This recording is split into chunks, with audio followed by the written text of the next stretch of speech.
Hello friends. तो आज हमारी यहाँ पर सीटेट की मैथ्स पेडागोजी की तीसरी क्लास है और इस आज की क्लास के अंदर हम जो है जॉर्ज पोलिया पढ़ने वाले हैं। NCF 2005, measurement, fraction, structure of maths, Jean पियाजे की मैथ्स और कंपनसेशन के बारे में इन सारे टॉपिकों को हम जो आज की क्लास में कंप्लीट करने वाले हैं। तो चलिए एक एक टॉपिक को हम स्टार्ट करते हैं फटाफट से।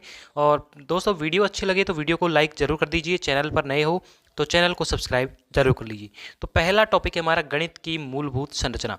अब देखिए गणित की मूलभूत संरचना में कितनी स्ट्रक्चर होती हैं। गणित की मूलभूत संरचना में जो है 3 स्ट्रक्चर होती हैं। तो 3 स्ट्रक्चर कौन कौन सी होती हैं उनके बारे में चलो हम एक बार बात कर लेते हैं। तो पहली स्ट्रक्चर है एलजेब्रिक स्ट्रक्चर। अब देखिए एलजेब्रिक स्ट्रक्चर होती क्या है। एलजेब्रिक स्ट्रक्चर जो होती है बीजगणितीय संरचना, इसमें जो है बेसिक एलजेब्रा के बारे में बताया गया है, जैसे कि जोड़, घटाव, गुणा और भाग एटसेट्रा। मतलब कि सिर्फ एलजेब्रिक स्ट्रक्चर जो है बीजगणितीय संरचना है उसमें हमें सिर्फ जोड़, घटाव, गुणा और भाग वाली चीज़ों को ही शामिल करते हैं। ये होती है हमारी बीजगणितीय संरचना एलजेब्रिक स्ट्रक्चर। दूसरी स्ट्रक्चर है सीरियलाइजेशन, क्रमिक संरचना। अब क्रमिक संरचना में क्या होता है, क्रमिक का मतलब होता है या तो से बड़ा या फिर से छोटा। तो से बड़ा या फिर से छोटा के जो कॉन्सेप्ट आते हैं वो आते हैं सीरियलाइजेशन में। क्रमिक संरचना के अंदर इसमें से बड़ा या फिर से छोटा के कॉन्सेप्ट आते हैं। तीसरी है इस संरचना, वो है टोपोग्राफी स्ट्रक्चर। अब टोपोग्राफी स्ट्रक्चर का मतलब क्या होता है। टोपोग्राफी स्ट्रक्चर मतलब किसी सीमा, एक इसकी सीमा होती है कि इस सीमा से दूर हम इसके बाहर नहीं जा सकते। समीपता या फिर निकटता के जो कॉन्सेप्ट आते हैं वो है जो टोपोग्राफी तलरूपी संरचना के अंतर्गत आते हैं। तो ये 3 स्ट्रक्चर होती हैं गणित की, मैथ्स की 3 स्ट्रक्चर होती हैं। एल्जेब्रिक स्ट्रक्चर, सीरियलाइजेशन स्ट्रक्चर, क्रमिक संरचना और टोपोग्राफी स्ट्रक्चर तलरूपी संरचना। तो ये तीनों स्ट्रक्चर यहाँ पर कंप्लीट हो गई हैं। अब चलते हैं हम नेक्स्ट टॉपिक पर। तो नेक्स्ट टॉपिक है जीन पियाजे का मैथ्स जीन पियाजे के मैथ्स। अब जीन पियाजे का मैथ्स क्या कहता है, इसके एक एक टॉपिक को हम कवर करते हैं। तो चलिए शुरू करते हैं। जीन पियाजे जो एक साइंटिस्ट थे, उन्होंने पहला टॉपिक दिया कि proportional reasoning concept, proportional reasoning का कॉन्सेप्ट दिया, समानुपातिक रीजनिंग का, तर्कता का जो है तर्कता का सिद्धांत दिया जो है जीन पियाजे ने दिया। अब जीन पियाजे क्या कहते हैं, जीन पियाजे के अनुसार जो बच्चा है, जीन पियाजे जो साइंटिस्ट हैं उसके अनुसार बच्चा सबसे पहले जो है संख्याओं का मतलब कि नंबर्स का जो है संरक्षण करना सीखता है। मतलब पहले नंबर्स की नॉलेज सीखेगा, उसके बाद नंबर्स के बाद में लेंथ लंबाई की नॉलेज सीखेगा, फिर उसके बाद में डब्लू मतलब वेट का वजन सीखेगा और उसके बाद वॉल्यूम सीखेगा। तो यहाँ पर जो लाइन लिखी हुई है कि जीन पियाजे के अनुसार बच्चा जो सबसे पहले संख्याओं का संरक्षण करना सीखता है, उसके बाद लंबाई का संरक्षण और फिर वजन का और अंत में वॉल्यूम का संरक्षण करना सीखता है। वॉल्यूम का मतलब एन एल डब्ल्यू वी, ये फॉर्मूला आपको याद रखना है, N L W V. N for numbers, L for length, W for weight और वी फॉर वॉल्यूम। मतलब बच्चा सबसे पहले नंबर्स का कॉन्सेप्ट सीखेगा, नंबर्स का संरक्षण करना सीखेगा, उसके बाद लेंथ का, उसके बाद वेट का और उसके बाद वॉल्यूम का जो है कंजर्वेशन करना सीखेगा। तो ये सारी चीज़ें जो है क्रमिक होती हैं, सीरियल होती हैं, एक क्रम में जो है बच्चा सीखता है। पहले नंबर्स का कंजर्वेशन सीखेगा, फिर लेंथ का, फिर वेट और फिर वॉल्यूम का। तो ये कॉन्सेप्ट भी दिया था जीन पियाजे के ने। तो यहाँ पर देखिए, आप देख सकते हैं यहाँ पर एन एल डब्ल्यू वी लिखा हुआ है। N for number, L for length, V for W for weight और वी फॉर वॉल्यूम। तो यहाँ पर जो बच्चा पहले नंबर्स का कंजर्वेशन, फिर लेंथ का लंबाई का, फिर वेट का वजन का और अंत में वॉल्यूम का आयतन का कंजर्वेशन करना सीखता है। ये कॉन्सेप्ट मेरे ख्याल से आपको क्लियर हो गया होगा। इसके बाद आता है कि नॉलेज के एरिया मतलब ज्ञान के क्षेत्र में इसका स्टेटमेंट, संख्याएं तर्कसंगत गणितीय ज्ञान में आती हैं। संख्याएं किस में आती हैं, तर्कसंगत गणितीय ज्ञान में आती है। अब तर्कसंगत गणितीय ज्ञान में क्यों आती है, क्योंकि वे संबंध जिनकी रचना बच्चा मन से करता है, क्योंकि वे संरचनाएं जिनकी रचना बच्चा मन से करता है वो किसके अंदर आती हैं, तर्कसंगत गणितीय विज्ञान के अंदर आती हैं। तो ध्यान रहे ये कॉन्सेप्ट भी आपको ऐसे कैसे नोट कर लेना, इसको याद रखना है। जीन पियाजे के द्वारा जितने भी कॉन्सेप्ट दिए गए हैं वो बहुत महत्वपूर्ण है। और जीन पियाजे ने क्या कहा कि संख्या जो है बच्चे द्वारा वस्तु के बीच बनाए गए दो प्रकार के संबंधों का संश्लेषण है। जो भी संख्या बच्चे द्वारा बनाई गई है वो दो प्रकार की वस्तुओं के बीच में जो है संबंधों का एक संश्लेषण है। तो ये भी कॉन्सेप्ट आपको बिल्कुल एक्यूरेट ध्यान रखना है। अगला है, तो यहाँ पर ये जो है जीन पियाजे खत्म हो गया है, अब है जोल्टन डीन्स। अब जोल्टन डीन्स जो एक साइंटिस्ट हैं, उन्होंने देखिए मैथ के क्षेत्र में क्या क्या जो है पेडागोजी को दिया है कि बच्चा किस तरीके से सीख सकता है, उसके बारे में यहाँ पर बताया हुआ है। तो जोल्टन डीन्स, देखिए जोल्टन डीन्स ने क्या कहा है कि ये मैथ में खेल, कहानी और जोड़ तोड़ के माध्यम से सीखने पर जोर देता है। मतलब अब कोई बच्चा है वो क्रिएटिविटी दिखा रहा है अपने घर में, अब बच्चा है छोटा, वो अपने घर में क्रिएटिविटी दिखाएगा, लेकिन वहीं अगर बच्चा कोई उधम कर रहा है, कोई किसी भी चीज़, मान लो अभी किसी के माता पिता ने किसी बच्चे को जो एक खिलौना ला कर दिया, सपोज करो कि खिलौना ला कर दिया, बच्चे ने क्या किया कि उस नए खिलौनों को तोड़ना शुरू कर दिया। अब वो मोड़ तोड़ कर सीखने की कोशिश कर रहा है। अभी क्या कहा है जोल्टन डीन्स ने कि खेल, कहानी या फिर जोड़ तोड़ के माध्यम से सीखने पर जोर देता है। ठीक है, मैथ्स में जोड़ तोड़ के माध्यम सीखता है। अब वो मैं आपको एक छोटे से एग्जांपल समझाता हूँ कि मान लीजिए किसी के घर में खिलौना ला के दिया किसी के माँ बाप ने अपने बच्चे को। अब बच्चा लाते ही क्या करेगा, उस खिलौनों का तोड़ना शुरू कर देगा, उसके एक एक पहिए को अलग कर देगा। कोई भी खिलौना हो, मान लो कोई ट्रैक्टर का ला के दिया पहिए का, या फिर छोटा सा एक ट्रक ला दी, जीप का ला दिया, पहिया को अलग कर देगा, उसकी छतरी को अलग कर देगा, उस खिलौने के अस्थि पंजर को अलग अलग करेगा। अब जब ये काम करेगा बच्चा, जब बच्चा ये तोड़ फोड़ कर रहा होगा, तोड़ते वक्त तो बच्चे को, मतलब उसके माता पिता का अगर ध्यान गया तो उसके माता पिता उसे तुरंत जो है उसको तोड़ने से मना कर देंगे, तोड़ने से मना करेंगे। और जब मना करेंगे तो बच्चे की क्रिएटिविटी है वो क्या हो जाएगी, खत्म हो जाएगी। और जब बच्चे की क्रिएटिविटी ही खत्म हो जाएगी, क्रिएटिविटी उसके अंदर नहीं रहेगी, तो बच्चा जोड़ तोड़ के माध्यम से नहीं सीख पाएगा। तो इसलिए कहा गया है कि मैथ्स में खेल, कहानी और जोड़ तोड़ के माध्यम से सीखने पर जोर देता है। तो यहाँ पर जोड़ तोड़ के माध्यम से सीखने पर जोर दिया गया है। और क्या कहा गया है कि ये मानते हैं, क्या मानते हैं कि ये मानते हैं कि बच्चे कम उम्र में अधिक जटिल गणित सीख सकते हैं। क्या मानते हैं कि बच्चे जो हैं कम उम्र में अधिक जटिल गणित सीखते हैं, कितनी भी अधिक जटिल हो वो कम उम्र में भी बहुत जटिल, बहुत कॉम्प्लेक्स जो मैथ्स है उसको आसानी से सीख सकते हैं। अब जोल्टन डीन्स के जो है उसके सीखने के जो है प्रमुख 4 सिद्धांत दिए गए हैं, 4 सिद्धांत बताए गए हैं जोल्टन डीन्स के सीखने के। तो वो सीखने के सिद्धांत कौन कौन से हैं, देखिए उससे पहले एक चीज़ है कि जो रामानुजन थे, आपने रामानुजन का नाम सुन रखा होगा। एक रामानुजन जो एक मैथ्स का होनहार स्टूडेंट था बहुत पहले, उसने क्या दिया कि 17 और 29 जो है वो टैक्सी नंबर दिया था। तो ये 2 नंबर आपको याद रखने, शायद आपके पेपर में आ जाए कि टैक्सी नंबर कौन कौन से हैं। तो 17 और 29 को टैक्सी नंबर कहा जाता है। अब जोल्टन डीन्स ने जो है 4 नियम दिए, सिद्धांत, प्रिंसिपल दिए सीखने के। तो चारों सिद्धांतों के सिर्फ आपको नाम याद रखना है और कुछ भी याद नहीं रखना है। गतिक नियम, डायनामिक प्रिंसिपल। अब देखिए डायनामिक प्रिंसिपल का मतलब क्या होता है। डायनामिक प्रिंसिपल मतलब गतिक, जिसमें शरीर की क्रिया हो, शारीरिक क्रिया, गतिक हो, शारीरिक क्रियाएं होनी चाहिए। तो शारीरिक क्रियाएं जिसके अंतर्गत आएगी वो क्या कहेगा, गतिक प्रिंसिपल, मतलब कि गतिक नियम, डायनामिक प्रिंसिपल। बोधात्मक परिवर्तनशीलता, बोधात्मक परिवर्तनशीलता सिद्धांत, नियम, perceptual variability principal. Perceptual variability principal का मतलब है कि बोध कि अपने अनुभवों का जो परिवर्तन होना ही बोधात्मक परिवर्तनशीलता के अंतर्गत आता है। ठीक है। तीसरा है गणित परिवर्तनशीलता, मैथमेटिकल वेराइबिलिटी प्रिंसिपल, कि अगर गणित में एक तरीके से कोई भी चीज़ समझ नहीं आ रही तो उसको परिवर्तन करके दूसरे तरीके से सिखाना, इसको कहते हैं मैथमेटिकल वेराइबिलिटी प्रिंसिपल। ठीक है। तो ये तीनों नियम आपको समझ आएंगे। चौथा है कंस्ट्रक्टिविटी प्रिंसिपल। कंस्ट्रक्टिविटी प्रिंसिपल का मतलब होता है रचनात्मक नियम। रचनात्मक मतलब कि बच्चा खुद से जो है रचना करके सीखना, बच्चा जो खुद से जो है क्रिएटिविटी दिखाना, क्रिएटिविटी, सृजनात्मकता करना, रचना करना, खुद से जो है अपने नियमों का, अपने रूल्स का जो है खुद नियम करना और खुद उनको फॉलो करना ही जो है रचनात्मक नियम के अंतर्गत आता है। तो यहाँ पर जोल्टन डीन्स ने जो है 4 प्रिंसिपल बताए सीखने के, dynamic principle, perceptual variability principle, mathematical variability principle और कंस्ट्रक्टिविटी प्रिंसिपल। तो इन चारों प्रिंसिपल आपको ध्यान रखने हैं। यहीं से आपको एक क्वेश्चन पेपर में मिलने वाला है, 100% है, यहाँ से 1% पक्का आता है हर बार पेपर में। ठीक है। तो अब चलते हैं नेक्स्ट टॉपिक की तरफ। नेक्स्ट टॉपिक है जॉर्ज पोलिया। अब देखिए जॉर्ज पोलिया कौन थे? जॉर्ज पोलिया एक साइंटिस्ट थे जिन्होंने जो है कोई भी समस्या समाधान थी, उस समस्या समाधान के, जैसे मान ले बच्चे के सामने कोई समस्या आ गई, बच्चे के सामने कोई समस्या है, अब इस समस्या का समाधान करने के लिए इसने जो है 4 स्टेप बताए हैं कि कौन कौन से 4 स्टेप।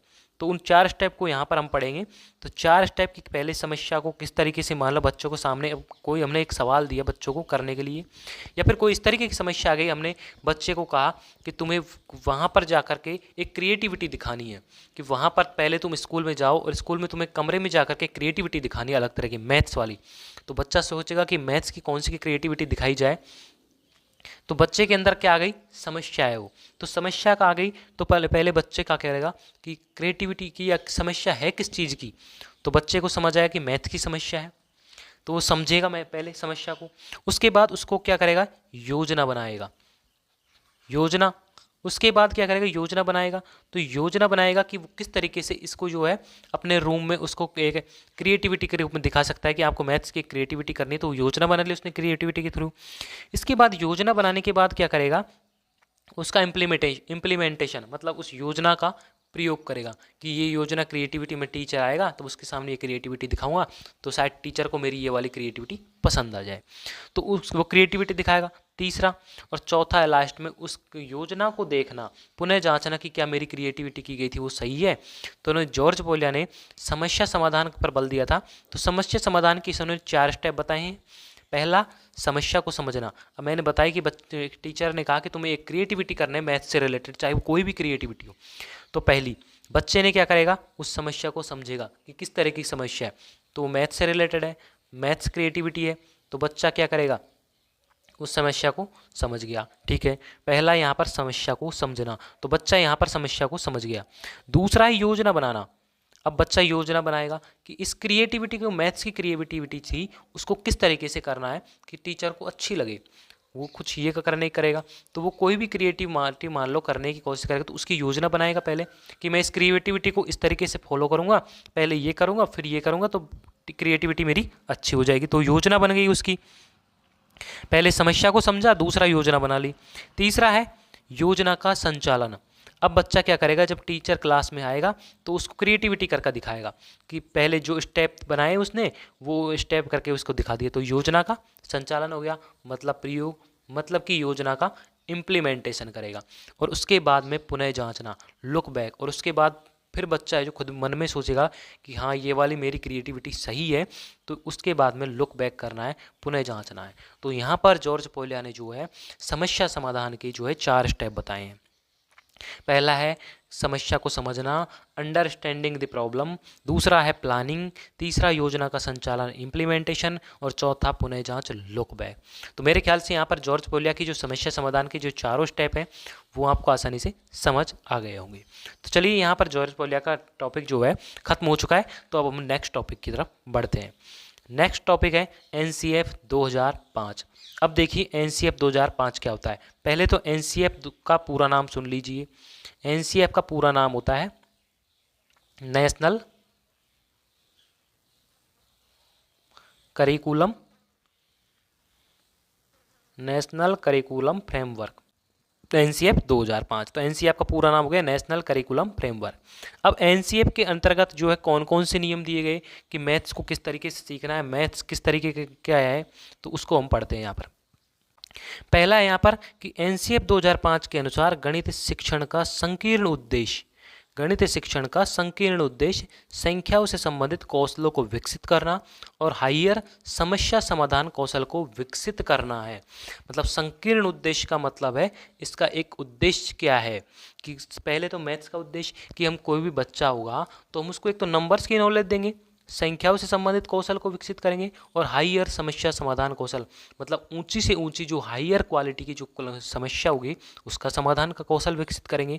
तो यहाँ पर NCF के अनुसार जो मैथ्स का जो संकीर्ण उद्देश्य है वो है संख्याओं का कौशल विकसित करना और दूसरा हाईयर समस्या समाधान को कौशल को विकसित करना। तो यहाँ पर NCF का ये उद्देश्य है। अब NCF के अकॉर्डिंग क्या क्या है?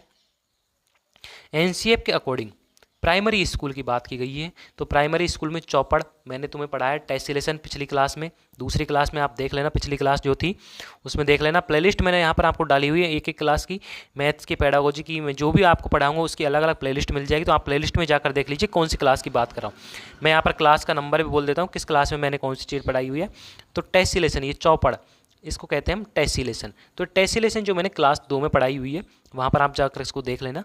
अनुमान लगाना, सीमेट्री, ईटीसी, सीमेट्री भी मैंने क्लास 2 में पढ़ाई हुई है, गणित पाठ्यक्रम का भाग है। मतलब प्राइमरी स्कूल में क्या क्या पढ़ाना चाहिए, टेसिलेशन पढ़ाना चाहिए, एक बच्चों को अनुमान लगाना देना चाहिए कि बेटा इसको हम इस तरीके से करेंगे तो क्या ये ऐसा हो सकता है, हाँ हो सकता है या नहीं, तुम अनुमान लगा के बताओ, तो इस तरीके से हमें अनुमान लगवाना है। सीमेट्री सम्मिति भी बच्चों को पढ़ाई जाती है, गणित का पाठ्यक्रम का भाग है प्राइमरी लेवल पर। तो यहाँ पर NCF 5 का ये दूसरा उद्देश्य हो गया, दूसरा प्राइमरी लेवल का। NCF 2005 के अकॉर्डिंग गणित सभी के लिए है, मतलब कि गणित में चाहे कोई भी बच्चा हो, चाहे किसी भी जाति, लिंग, धर्म आदि का हो, सभी के लिए गणित को बनाया गया। ये नहीं कि किसी भी एक पर्सनल जाति के लिए बनाई गई हो, जितने भी संसार में लोग हैं किसी भी जाति, रंग, रूप, धर्म का हो, सभी के लिए गणित को बनाया गया है। ठीक है, NCF 2005 के अकॉर्डिंग आपको ध्यान रखना है।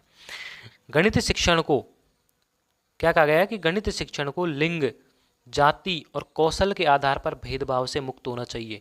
NCF 2005 का एक और उद्देश्य है कि लिंग, धर्म, जाति आदि के आधार पर भेदभाव नहीं किया जाना चाहिए, भेदभाव से मुक्त होनी चाहिए, सभी बच्चों को गणित प्रदान की जानी चाहिए, सभी बच्चे गणित का कौशल ग्रहण कर सके। NCF 2005 के अनुसार जो है स्पेशल अंडरस्टैंडिंग, स्पेशल अंडरस्टैंडिंग को बढ़ाना, जो बच्चों में जो है स्पेशली किसी भी एक चीज़ के स्पेशल दिक् स्थान संबंधी उनकी क्रिएटिविटी को बढ़ाना है, उनकी क्रिएटिविटी को ख़त्म नहीं करना है। बच्चे जो भी कार्य कर रहे हैं उनके लिए उन्हें प्रोत्साहित करना है, उन्हें ना कि हतोत्साहित करना है, उन्हें प्रोत्साहित करना है कि हाँ बेटा ये सही है, तुम इस तरीके से और कर सकते हो इस काम को, इस तरीके से और काम करोगे तो तुम्हारा कार्य और बेहतर होगा। तो इस तरीके से बच्चे की जो है स्पेशल अंडरस्टैंडिंग को बढ़ाना है, ना कि उसको घटाना है। NCF 2005 के अनुसार जो है गणित शिक्षा का मुख्य उद्देश्य बच्चे की गणितीकरण की क्षमताओं का विकास करना है। अब गणितीकरण की क्षमताओं का मतलब कि जितने भी गणित में जो होती हैं जोड़, घटा, गुणा, भाग, और जो भी प्राइमरी लेवल की हैं और जो भी अपर प्राइमरी लेवल के 8वीं तक के बालक जिनके भी, उनकी गणितीकरण की क्षमताओं का विकास करना है। उन्हें पहाड़े वो एक ट्रिक के थ्रू सिखाना कि बच्चे इस तरीके से सीखते हैं, उन्हें ना कि उन्हें मेमोराइज कराना, रटवाना नहीं है, किसी भी चीज़ को मेमोराइज नहीं कराना, ड्रिल प्रैक्टिस नहीं करानी, ड्रिल एंड प्रैक्टिस तो आपको बिल्कुल भी नहीं करानी है। तो यहाँ पर NCF के अनुसार गणित शिक्षण का मुख्य उद्देश्य है कि बच्चों की गणितीकरण की क्षमताओं का विकास करना है। आप इन सभी नोट्स को नोट कर लीजिए, सभी टॉपिक को ऐसे के ऐसे ही आपको हेल्प करेंगे। अगला है NCF 2005 के अनुसार प्रौद्योगिकी, टेक्नोलॉजी गणितीय अन्वेषण में सहायता कर सकती है। प्रौद्योगिकी जो है टेक्नोलॉजी है, गणितीय अन्वेषण मतलब गणितीय खोज में, गणित की खोज में सहायता कर सकती है और छात्रों को संलग्न मतलब व्यस्त करने में सहायक हो सकती है। अब कैसे सहायक होगी, मान लीजिए कोई टेक्निकल चीज़ दे दी हमने बच्चों को, कि कोई एक हमने उसको खेलने के लिए चीज़ दी, तो गणितीय अन्वेषण में उनमें मान लीजिए आपने एक पासा दिया भी एक बच्चे को, अब एक पासे में 6 फलक होते हैं, एक उस पर 6 नंबर, 6 तरफ 4 5 6 कुछ इस तरीके से नंबर्स होते हैं, पासा आपने देख रखा है। अब वो बच्चा पासे को उछालेगा तो एक टेक्निकल चीज़ हो गई पासा उछालना, फिर उसमें से नंबर को ढूंढना है, तो एक गणितीय अन्वेषण खोज में सहायता करता है पासा, और छात्रों को इस कार्य में व्यस्त करता है, छात्र खेल खेल में इसके थ्रू सीख जाते हैं। तो एक टेक्नोलॉजी जो है गणितीय खोज में सहायता करती है और छात्रों को संलग्न मतलब व्यस्त करने में सहायक है, तो बच्चे खेल खेल में इसके थ्रू सीख जाते हैं।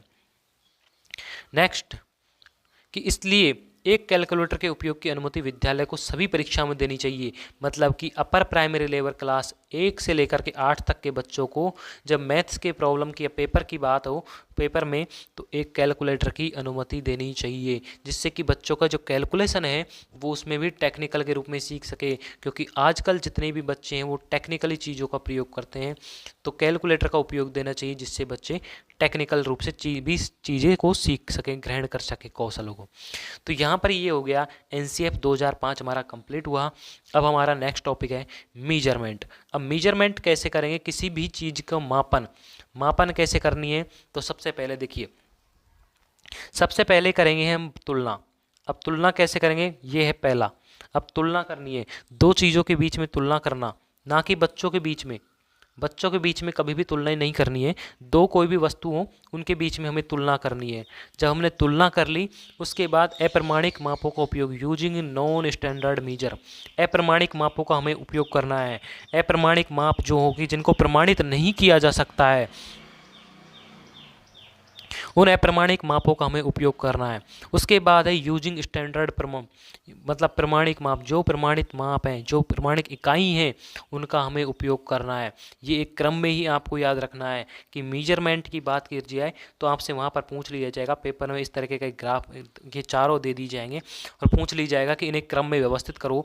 तो सबसे पहले आएगा कंपेरिजन, तुलना करना। उसके बाद यूजिंग नॉन स्टैंडर्ड मीजर्स, अप्रमाणिक मापों का उपयोग, यूजिंग स्टैंडर्ड प्रमाणिक मापों का उपयोग, और लास्ट में आएगा डेवलपिंग स्टैंडर्ड यूनिक, मतलब प्रमाणिक इकाई को विकसित करना। तो ये चारों क्रम आपको याद रखने हैं। पहला है कंपैरिजन करना, दूसरा यूजिंग नॉन स्टैंडर्ड मेजर्स मतलब कि अप्रमाणिक मापों का उपयोग। मैंने यहाँ पर बाइलिंगुअल दोनों लैंग्वेज में पढ़ा रहा हूँ, मैं दोनों लैंग्वेज यूज करता हूँ। यूजिंग स्टैंडर्ड प्रमाणिक मापों का उपयोग, और डेवलपिंग यूनिट स्टैंडर्ड यूनिट प्रमाणिक इकाई का विकसित करना। तो यहाँ पर चारों आपको क्रम याद रखने, चारों का यही क्रम आपको ए ऑप्शन में जैसे डेवलपिंग यूनिट दे दिया, बी ऑप्शन में आपको यूजिंग नॉन स्टैंडर्ड मेजर, सी में कंपैरिजन दे दिया, और डी में यूजिंग स्टैंडर्ड। तो आपको इन्हें क्रम में व्यवस्थित करना है। पेपर में कुछ इस तरह का क्वेश्चन आ सकता है यहाँ से।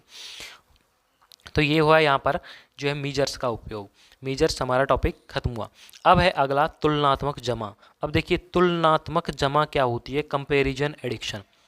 कंपेरिजन एडिक्शन होती क्या है, तो ये सुनिए ध्यान से। जब x के पास y के कंपैरिजन में कोई वस्तु ज़्यादा हो, अब x और एक y है, x के पास मान लीजिए 10 रुपये हैं और y के पास मान लीजिए 5 रुपये हैं। तो x के पास में कितने हैं, y के कंपैरिजन में ज़्यादा रुपये हैं। कितने रुपये ज़्यादा हैं, 5 रुपये ज़्यादा हैं। तो x के पास में y के कंपैरिजन में अगर ज़्यादा रुपये हैं तो वो कंपैरिजन एडिक्शन कहलाता है, तुलनात्मक जमा कहलाता है। और यदि y के पास ज़्यादा हो और अगली बार उल्टा हो जाए, अगली बार हो जाए 5 रुपये इधर आ जाएगा और 10 रुपये इधर हो, अब y के पास क्या हो गया, ज़्यादा हो गया। तो जब x के पास में y के कंपैरिजन में रुपये कोई वस्तु कम हो तो वो होती है कंपैरिजन सब्सट्रैक्शन, जो कि अगला है। देखिए अगला है कंपैरिजन सब्सट्रैक्शन। जब x के पास में y के कंपैरिजन में कोई वस्तु कम हो, यही कंपैरिजन सब्सट्रैक्शन कहलाता है। जैसे x और y, अब x के पास मान लीजिए 5 रुपये हैं और y के पास 10 रुपये हैं। तो x के पास में y के कंपैरिजन में कम है, कितना कम है, 5 रुपये कम है। तो x के पास में y के कंपैरिजन में जब कोई वस्तु कम हो तो यही कहलाती है कंपैरिजन सब्सट्रैक्शन, तुलनात्मक घटा। ठीक है, तो मेरे ख्याल से आप दोनों कॉन्सेप्ट अभी तक समझ गए होंगे। अब तीसरा है वैकल्पिक जमा। वैकल्पिक जमा मतलब कि टेक अवे एडिक्शन। अब टेक अवे एडिक्शन क्या होता है, x के पास y से कितना ज़्यादा है, x के पास y से कितना ज़्यादा है, जो कि मैं पहले बताता रहा हूँ। वहाँ पर तुलना की हमने, तुलना की कि x के पास 10 रुपये था पहले और फिर 5 रुपये था। अब x के पास में y से कितना ज़्यादा है, y से कितना ज़्यादा है, 5 रुपये। तो ये हो गया वैकल्पिक जमा, टेक अवे एडिक्शन। ठीक है, अगला है वैकल्पिक घटा। वैकल्पिक घटा में उल्टा हो जाता है इसका, वैकल्पिक जमा का, टेक अवे सब्सट्रैक्शन। x के पास y से कितना कम है, x और y मान लीजिए इसके पास में y से कितना कम है, तो y से कितना कम है, 5 रुपये कम है। तो इस तरीके से हमें इनको याद करना है। तो पहला था कंपैरिजन एडिक्शन, दूसरा कंपैरिजन सब्सट्रैक्शन, तीसरा टेक अवे एडिक्शन और चौथा टेक अवे सब्सट्रैक्शन। जब तुलनात्मक जमा की बात की जाए तो x के पास y के कंपैरिजन में कोई वस्तु ज़्यादा हो, जब तुलनात्मक जमा की बात की जाए तो x के पास में y के कंपैरिजन में कोई वस्तु ज़्यादा हो तो कंपैरिजन एडिक्शन हुआ। सिर्फ तुलना करनी है हमें कि वस्तु ज़्यादा है कम है। और जब x के कंपैरिजन में y के पास कोई वस्तु कम हो तो यही कंपैरिजन सब्सट्रैक्शन कहलाता है। सिर्फ हमें तुलना ही करनी है, ना ये नहीं पता करना है कि संख्या कितनी कम है कितने ज़्यादा है, सिर्फ तुलना करनी है। कम है ज़्यादा है तो कंपैरिजन एडिशन, कम है तो कंपैरिजन सब्सट्रैक्शन। और जब ये हम कंप्लीट कर लें कि हम किसके पास कितना ज़्यादा है, तो x के पास मतलब पहली वस्तु के पास में दूसरी से अगर ज़्यादा है तो टेक अवे एडिक्शन, और तीसरा और कम हो तो टेक अवे सब्सट्रैक्शन कहलाता है। अब है एक लास्ट टॉपिक, एक और टॉपिक है भी, तो फ्रैक्शन सिखाने के तरीके। अब देखिए फ्रैक्शन किस तरीके से सीखते हैं वो देखिए। फ्रैक्शन सिखाने के तरीके, अब फ्रैक्शन कोई बच्चा कैसा सीखेगा, देखिए बच्चा जब खेल खेल में सीखेगा। अब बच्चे को दी हमने कोई एक रोटी, ठीक है, अब बच्चे से कहा अब इसको फ्रैक्शन सिखाना है, तो हमने क्या किया, बच्चे के सामने इसको दो भागों में बांट दी कि ये बट गई यहाँ पर दो भागों में। तो अब कैसे कि पहले कितनी थी ये एक, अब कितने हो गए दो भाग। अब उससे एक भाग का पूछा जाए तो दो, 1/2 हो जाएगी आधी, क्योंकि इस भाग का भिन्न पूछा जाए तो ये हो जाएगी आधी, क्योंकि इसके कितने हो गए दो भाग। जितने भाग हो गए पूरे वो लिखने हैं नीचे, और जिस भाग की बात की जा रही हो जितने भाग हो गए वो लिखने हैं और पूरे, और जिस भाग की बात की जा रही है वो कहाँ आएगा ऊपर, तो 1/2 हो जाएगा। अब अगर इसके हम और दो भाग कर दें तो अब हो गए इसके 4 भाग। अब बच्चे से पूछा जाए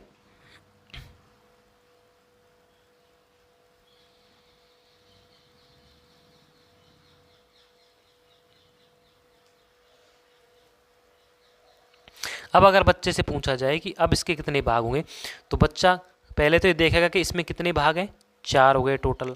फिर 4 भाग हो गए तो अब इसमें से हमने पूछ लिया बच्चे से कि ये बता इसका एक भाग ही है, तो बच्चा क्या करेगा कि 1/4 हो गया। अगर बच्चे से पूछा जाए कि इन दोनों भागों के बारे में बताओ, तो बच्चा कहेगा कि टोटल 4 भाग हैं और ऊपर 2 हो गया।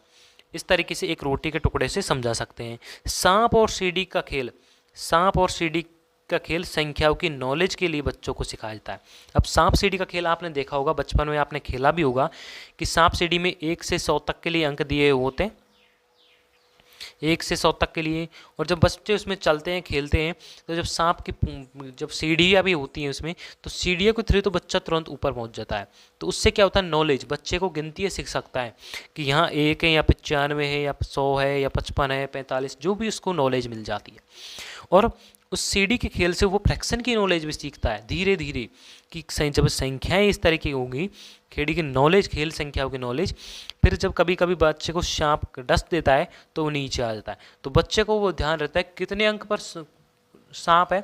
मान लीजिए 52 पर सांप का मुंह है, तो बच्चे को ध्यान रहेगा कि यार मेरा नंबर 52 पर नहीं आ जाए, कहीं मेरी गोटी 52 पर ना जाए। अगर 52 पर आ गए तो मैं सीधे ही 6 नंबर पर पहुंच जाऊंगा, सीधे ही कहीं 6 नंबर पर ना पहुंच जाऊं। तो इस तरीके से जो बच्चे को क्रिएटिविटी होती है, इस तरीके से बच्चा जो है नॉलेज सीखता है। सांप और सीढ़ी के खेल के माध्यम से बच्चे को नंबर्स की नॉलेज के लिए बच्चे को खिलाया जाता है। तो ध्यान रखिएगा, फ्रैक्शन सिखाने के तरीके कौन कौन से हुए, सांप सीढ़ी का खेल हो गया, संख्याओं की नॉलेज के लिए बच्चों को इसको सिखाया जाता है, ये हो गया फ्रैक्शन का सिखाने के तरीके। अभी मैंने बताया कि रोटी को इस तरीके से काटना, रोटी से सिखाना कि किस तरीके से हमने एक रोटी को कितने भागों में काटा, तो इस तरीके से फ्रैक्शन की नॉलेज सिखाना। या फिर फ्रैक्शन को एक दूसरे तरीके से सिखा सकते हैं, जैसे कि मान लीजिए एक पेपर ले लिया, एक पेपर लिया हमने, इस पेपर को हमने पहले इस जगह से फाड़ दिया, बीच में से कट कर दिया, तो इसके कितने भाग हो गए 2। तो बच्चा कहेगा कि पहले 1 था, अब कितने भाग हो गए 2, तो बच्चा सीख जाएगा कि 2 भाग हो गए, तो 2 भाग ऊपर। अब टीचर ने अगर पूछा कि 1 भाग के हमें भिन्न बना दिए, तो 1 भाग ऊपर आ जाएगा, तो 1/2 हो जाएगी। अगर हम इसको और 2 बराबर भागों में और कट कर दें, और 2 भागों में और कट कर दें, तो अब कितने भाग हो गए 4। और टीचर ने कहा कि अब की बार तुम्हें इन तीनों भागों की भिन्न बतानी है, इन तीनों भागों की। तो अब क्या करेंगे कि टोटल कितने भाग हैं 4, और भाग कितने पूछ रहा है हमसे 3, तो 3/4 बच्चा इस तरीके से क्रिएटिविटी दिखाएगा। और इस तरीके से जो बच्चा है फ्रैक्शन की नॉलेज सीख जाएगा। और सांप सीढ़ी के खेल का से जो है बच्चे को नंबर्स की नॉलेज के लिए सिखाया जाता है। तो मेरे ख्याल से आपको ये कॉन्सेप्ट बिल्कुल क्लियरली समझ आ गया होगा। तो अब हमारा एक लास्ट टॉपिक बचा हुआ है, उसको हम यहाँ पर कंप्लीट कर लेते हैं। तो लास्ट टॉपिक हमारा कंपनसेशन, कंपनसेशन प्रतिकरण। प्रतिकरण को क्या मतलब होता है, आइए उसको समझते हैं। देखिए तो यहाँ पर देखिए हम सीखते हैं पहले कंपनसेशन में एडिक्शन। एडिक्शन को कैसे कि जैसे यहाँ पर एक संख्या 38 है और दूसरी 24 है, तो जब इन दोनों को जोड़ा तो यहाँ पर आया 62। अब 62 आएगा जोड़ने पर। अब हमें क्या करना है कि कंपनसेशन में क्या होता है कि एक नया रूल फॉलो किया जाता है। कंपनसेशन में क्या होता है कि इसको जो है संख्या, जिन दोनों संख्याएं इनमें से किसी एक संख्या को जो है 10 में चेंज कर लेते हैं। मतलब कि नज़दीकी जो है संख्या में उसमें पूर्ण संख्या में चेंज कर ले। जैसे 38 को हमने सीधा यहाँ पर 40 में चेंज कर लेंगे, और जब 40 में चेंज करेंगे तो कितने जोड़ने की आवश्यकता होगी? 2। और जब 40 में 2 जोड़ देंगे तो ये संख्या हो जाएगी 40। तो यहाँ पर संख्या हो गई 40। ठीक है,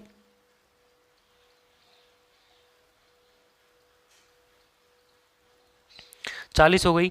और जब 40 हो गई तो हमें क्या करना है कि जो दूसरी संख्या थी 24 बची हुई है, उस संख्या में से उतनी ही संख्या घटानी है जितनी की हमने जोड़ी है।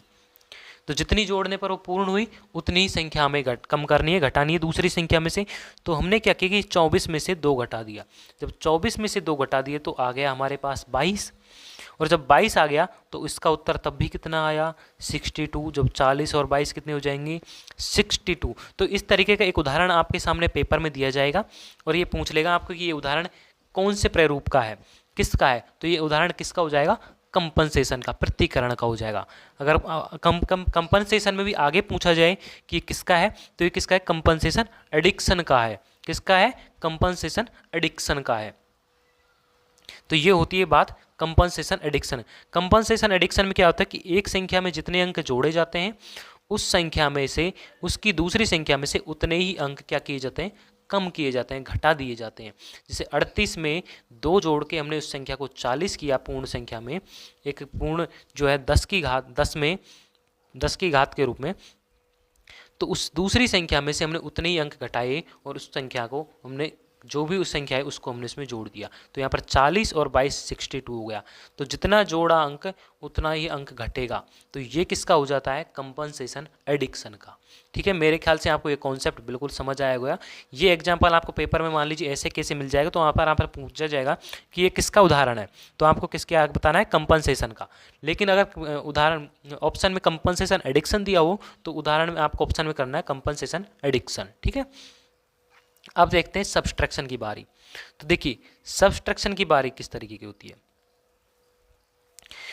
सब्सट्रैक्शन में क्या हो कि एक संख्या 38 दी गई है, वही संख्या ले ली, दूसरी है 24। जब इन दोनों को घटाया गया तो उत्तर आया 14। उत्तर आ गया 14। अब देखिए सब्सट्रैक्शन में क्या होता है कि आपको क्या करना है कि वही संख्या को दशमलव में चेंज करना है। संख्या को क्या करना है कि दशमलव में ही चेंज करना है। दशमलव में चेंज कर लेंगे तो वही दशमलव नहीं, 10 की घात में। तो यहाँ पर संख्या कितनी हो गई? 40। 38 में 2 जोड़ा, कितनी हो गई संख्या? 40। यहाँ तक तो आपको कोई दिक्कत नहीं, क्योंकि इतना काम तो हमने एडिक्शन में भी किया हुआ है, कंपनसेशन एडिक्शन में भी। अब बात आती है समझने वाली। अब ध्यान से देखना। देखिए जब जाके हमने एक संख्या में, पिछली में तो क्या किया था कि हमने जिस संख्या में जितने अंक जोड़े उतने ही अंक हमने दूसरी संख्या में से घटाए थे। लेकिन यहाँ पर क्या करना है, इस 24 में भी उतने ही अंक जोड़ने हैं। तो यहाँ पर ये जोड़ने हैं, जैसे कि यहाँ पर 2 जुड़ा हुआ है तो इस निचली संख्या में भी उतने ही जोड़ने हैं जितने कि हमने ऊपर की संख्या में, पहली संख्या में जितने अंक हमने 10 की घात में चेंज करने के लिए जोड़े थे उतने ही अंक हमें दूसरी संख्या में भी जोड़ने हैं। तो जब 38 में 2 जोड़ा है तो 40 हो गया। तो 38 में हमने कितना जोड़ा? 2। तो 24 में भी हम 2 जोड़ेंगे और संख्या हो जाएगी 26। और फिर हमें घटाना है, 40 में से 26 जाएंगे तो बचेगा 14। तो ये होता है कंपनसेशन सब्सट्रैक्शन। अगर एडिक्शन की बात की जाए तो एक संख्या में जोड़ेंगे और दूसरे में वही अंक घटेगा। लेकिन सब्सट्रैक्शन में इसका अपोजिट होता है कि एक संख्या में जितने अंक जुड़ेगा उतना ही अंक दूसरी संख्या में भी जुड़ेगा। तो जितना अंक दूसरी संख्या में जुड़ेगा उतना, पहली में जितना जुड़ेगा उतना ही दूसरी में जुड़ेगा। तो ये होता है कंपनसेशन सब्सट्रैक्शन। तो फ्रेंड्स आपको ये कॉन्सेप्ट मेरे ख्याल से बिल्कुल समझ आ गया होगा और आज की क्लास हमारी यहाँ पर ख़त्म हो चुकी है। तो फ्रेंड्स अगर आपको वीडियो पसंद आई तो वीडियो के लिए लाइक कर देना, चैनल पर नए हो तो चैनल को सब्सक्राइब कर देना, वीडियो पसंद आई तो वीडियो को लाइक कर दीजिए और आज की जो हमारी मैथ्स की पेडागोजी है वो यहाँ पर कंप्लीट हो चुकी है। अगर आपको कोई टॉपिक रह रहा होगा तो मैं उसको बता दूंगा। मेरे ख्याल से जो सारी सीटेट की जो मैथ्स पेडागोजी है वो मेरे ख्याल से कंप्लीट हो चुकी है। अगर कोई इंपॉर्टेंट टॉपिक रह जाता है तो मैं उसकी क्लास आपको अगली वीडियो में डाल दूंगा। अब यहाँ पर हम दूसरी क्लास स्टार्ट करेंगे किसी और टॉपिक की, किसी और सब्जेक्ट की, तो वो सारी क्लास आपको यहाँ पर डेली मिलती रहेगी। अगर कोई इसमें इंपॉर्टेंट टॉपिक छूट रहा होगा तो मैं आपको कंप्लीट करा दूंगा। तो मिलते हैं अगली वीडियो में।